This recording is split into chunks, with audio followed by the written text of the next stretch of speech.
For this next Halloween project, go ahead and run over to Dollar Tree and grab a lot of pool noodles. First thing we're going to do is take a nice sharp razor knife. We're going to go up about 6 inches on the first noodle. Start in the middle, but don't cut straight down. You want to go to the side. What we're going to try to do is cut out a wedge. Once you cut it out, go ahead and remove the wedge, but the first thing you want to do is hold onto it. We can use that later. Next thing we want to do is turn it over exactly 180 degrees. Again, go up 6 inches and cut out at a diagonal so you can cut another wedge on this side.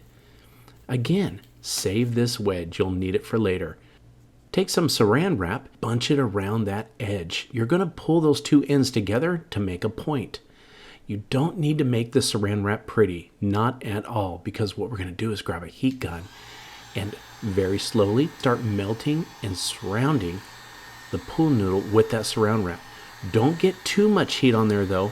All we want to do is like shrink wrap it. Take that wedge on some of the other pool noodles that you've cut out and it can make a pointier end. Again, take that saran wrap and wrap it around just like this. You want to go ahead and circle it up. And again, it doesn't need to look pretty because it doesn't need to be smooth. We want a texture look to it. I know what you're thinking. There's some gaps in there. Doesn't matter. We're going to paint this afterwards, so you're not going to see that. One other thing that we can do is in the middle of the pool noodle, cut a little slit. Take that wedge and you're going to pop it right inside there. It's going to hold really nice. Don't let it stick straight up. Put it at an angle. Grab some saran wrap and place it all over. This is going to give this branch, and it's going to make it look like it's got a little thorn in it. Everything we do, we're going to cover all the pool noodles with saran wrap and use the heat gun to shrink wrap it around. Let's take it outside and give it a base coat. I went ahead and went with black. That's a good base, painted all over. It's going to be a little difficult to get all of the colors of the green covered up, but don't worry. We're going to go ahead and do some touch-up later. The next thing I did was take 1 1/4 inch PVC pipe, cut a 45-degree angle on it so I can drive it into the ground. This is what's going to be the base of my arch.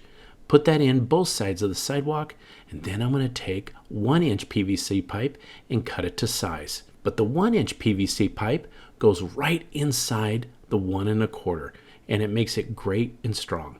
Next, I'm going to grab some zip ties, start grabbing those pool noodles that are all painted up, and we're going to start zip tying them all around the edge of the arch. Right in the beginning, I know it's going to be a little discouraging thinking, how can I cover all the pipe? Don't worry about that. Keep applying them anywhere and everywhere that it looks good to you.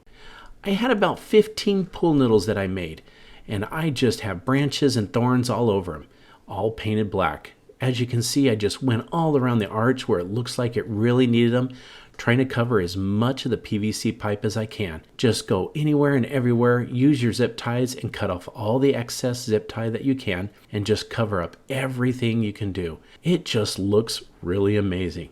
Once you got it all covered, take some black paint.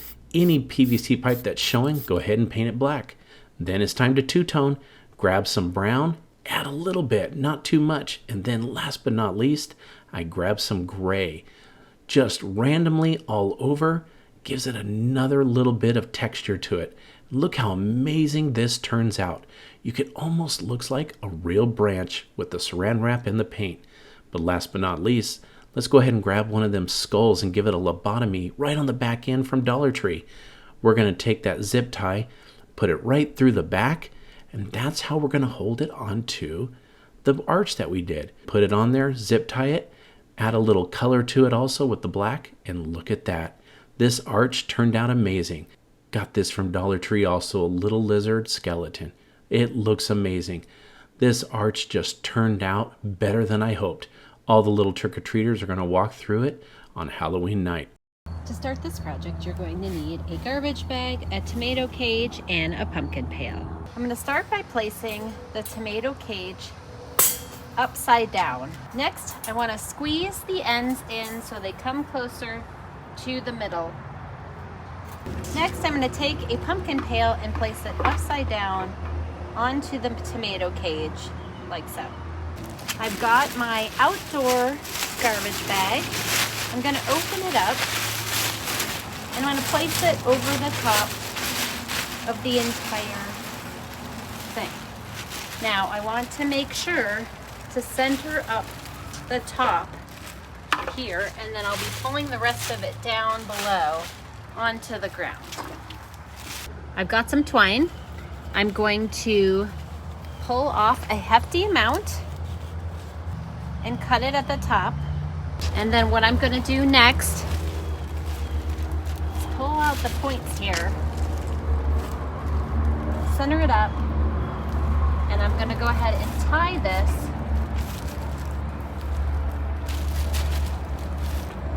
in the center underneath this pumpkin pail.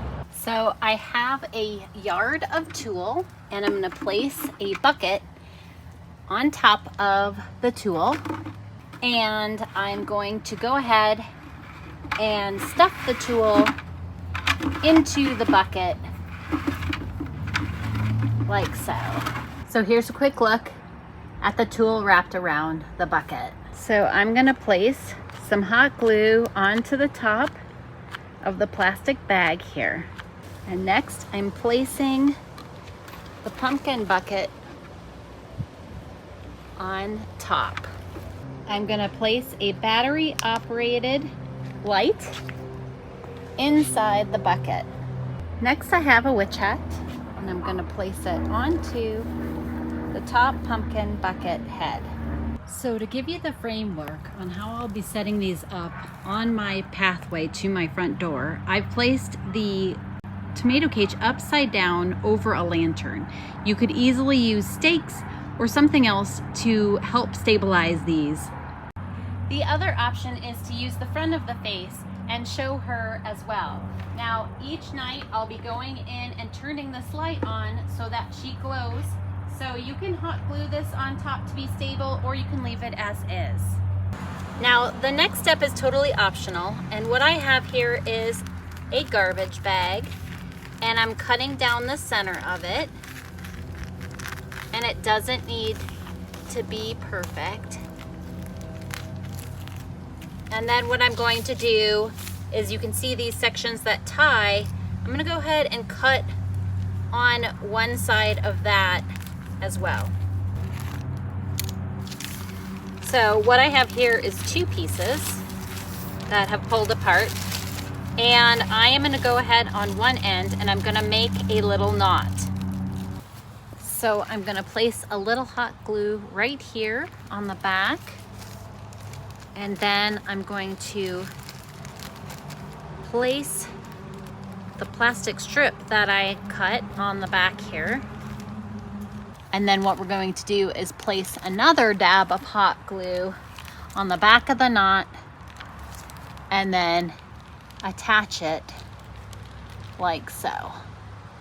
Now as the trick-or-treaters come walking in, they will walk between all of the witches on the way to the front door of my house to trick-or-treat.